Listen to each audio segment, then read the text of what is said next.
उपस्थित अन्य सभी संतगण, इस परिसर के सभी नागरिक सज्जन, माता भगिनी, संतों की विशेषता होती है कि परगुण परमाणु को भी वो पहाड़ जैसा बड़ा बना दे।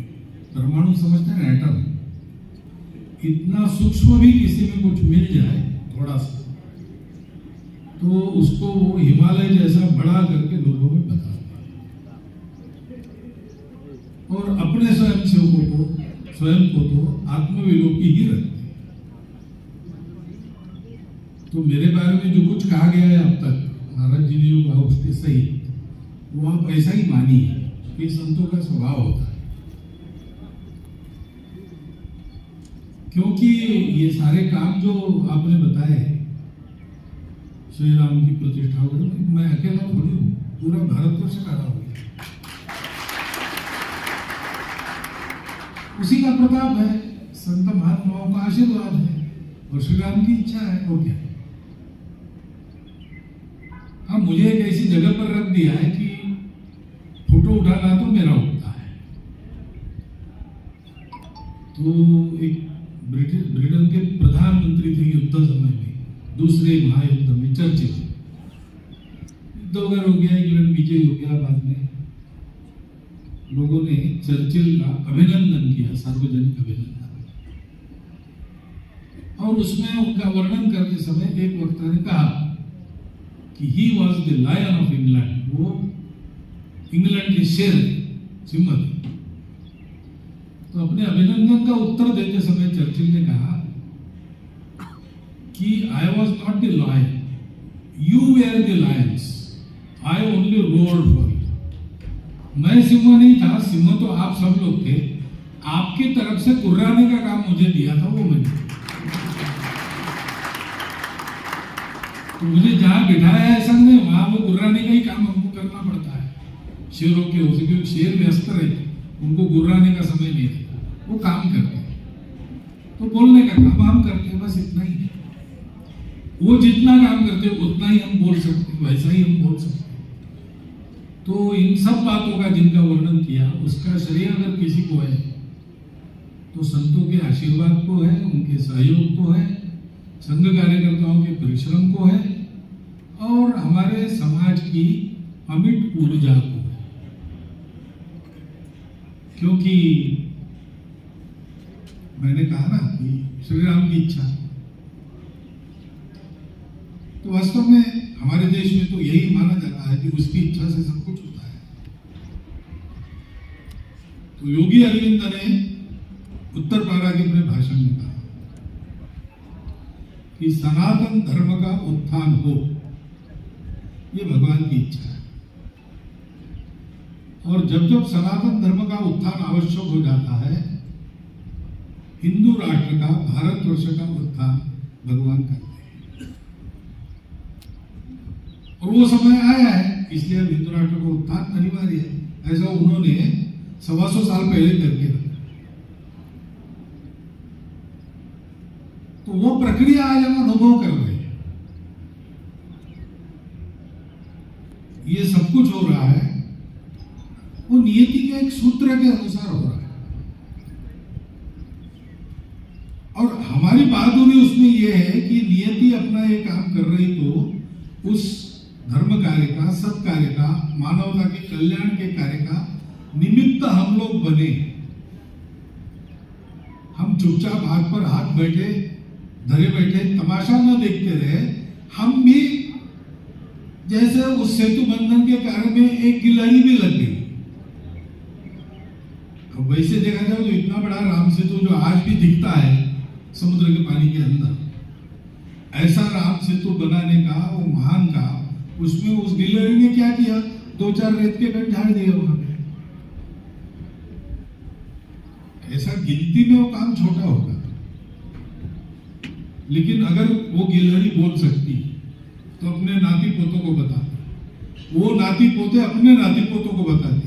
और आज अगर उस गिलहरी के वंशज कहीं है तो उनके पिताजी, दादाजी उनको बताते कि हमारा कुल वो है जिसने राम के कार्य में मदद की थी, उसमें हम शामिल थे।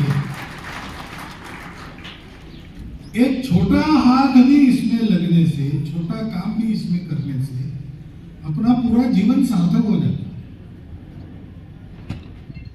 तो हमारा कर्तव्य ये बनता है कि नियति अपना काम करेगी, प्रकृति अपना चक्र पूरा करेगी, भगवान की इच्छा से जो होना है वो होगा, भगवान की इच्छा के अनुसार जो हो रहा है उसमें अपना हाथ लग जाए तो उसको कितना लाभ है नहीं, वो भगवान की एक करांगुली काफी है।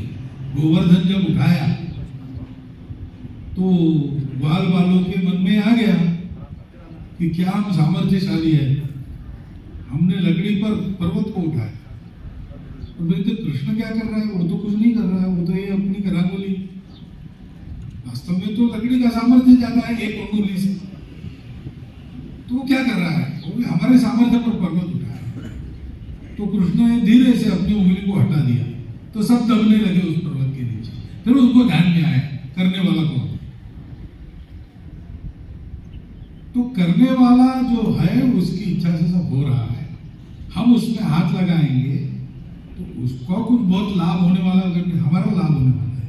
एक पुण्य कार्य में हमारा हाथ लगा, हमारा जीवन धन्य हो, हमारा मनुष्य जन्म सार्थक हो।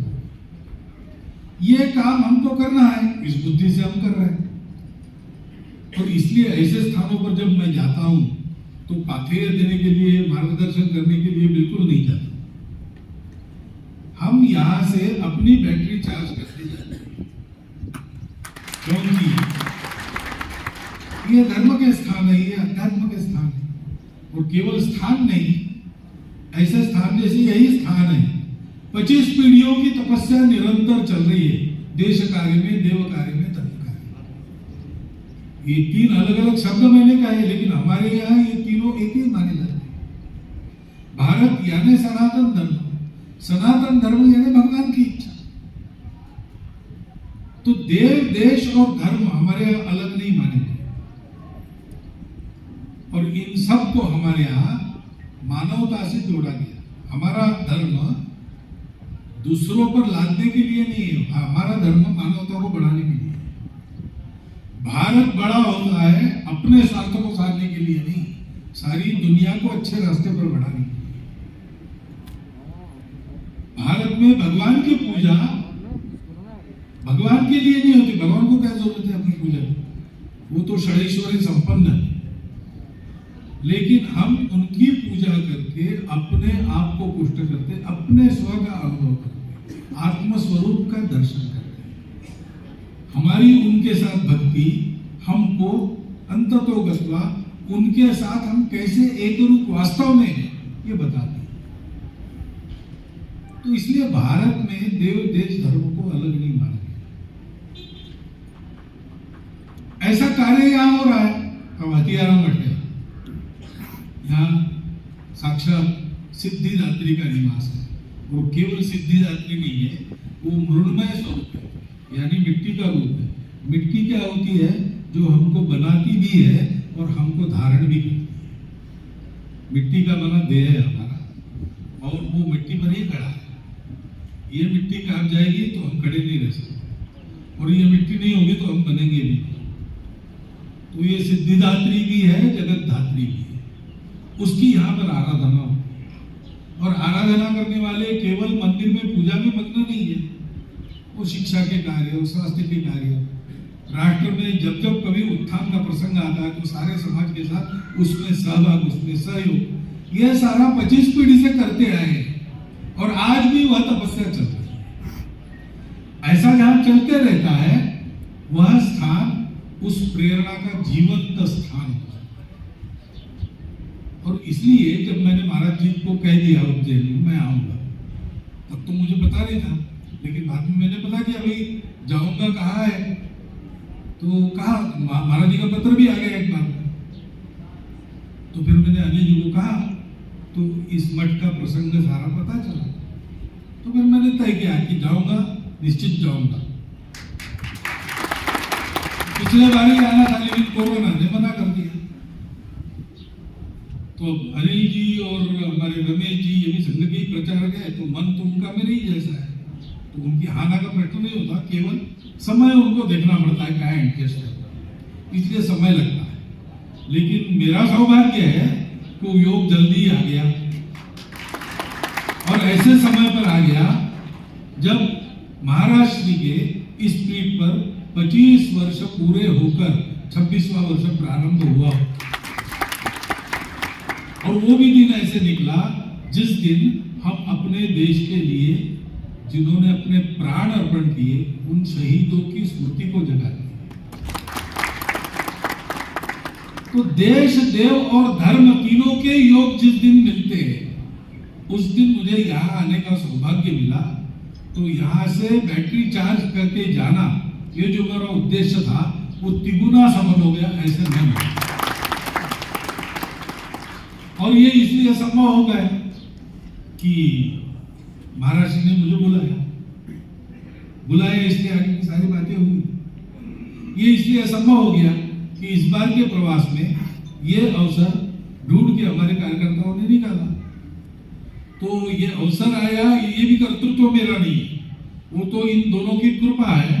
तो उनके प्रति ही मेरे मन में अपार कृतज्ञता है और आप सब लोगों के दर्शन भी उसके साथ हुए। अपना देश है, अपने देश की भूमि, जल, जंगल, जानवर, सब कुछ देखने लायक, सब कुछ देखने लायक। वास्तव में हम देश को अपनत्व का भाव लेकर अपने देश में कहीं भी जाएंगे तो हमको जगत जननी से साक्षात होने का आनंद मिलेगा। आप प्रयोग करके देखिए, मैं ये कहीं सुनी नहीं कह रहा हूं, आंखन देखी कह रहा हूं। वो मन में भावना चाहिए। तो ये मेरा भारत, कई लोग विदेश में जाते हैं, अपने 3-3, 4-4 साल रहते या 25 साल रहते और एक बार आते। उनको पूछिए कैसा होता है जब भारत में आकर वो भारत की जमीन पर पैर रखते। कोई भी हो, अपना देश कहने से कैसा होता है उनको पूछिए। और अपने देश की महत्ता को जानकर कब कोई सोचता है तो उसके मन में कैसा होता होगा। और अपना देश यानी क्या है? केवल भूगोल होता तो ऐसे भूगोल सब देशों के, केवल इसमें जल, जंगल, जमीन, जानवर, जल ये रहते हैं, इतना ही होता तो ऐसा तो सब जगह लोग रहते हैं। लेकिन इस देश में जो सनातन काल से जीवन चला आज भी देखने को मिलता है। वो जो जीवन चला उसने मनुष्य मात्र के मुक्ति का रास्ता खुला कर दिया।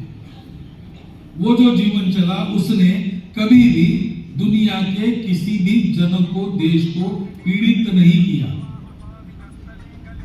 अगर दुनिया भर में गए तो ज्ञान लेकर गए, सभ्यता संस्कृति लेकर गए, अपने हृदय का प्रेम लेकर गए। दुनिया को बाजार बनाने के लिए नहीं गए, दुनिया को एक कुटुंब बनाया।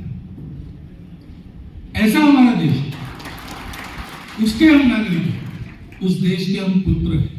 इसलिए आपस में सहोदर भाई हैं, हम एक दूसरे के भाई लगते हैं।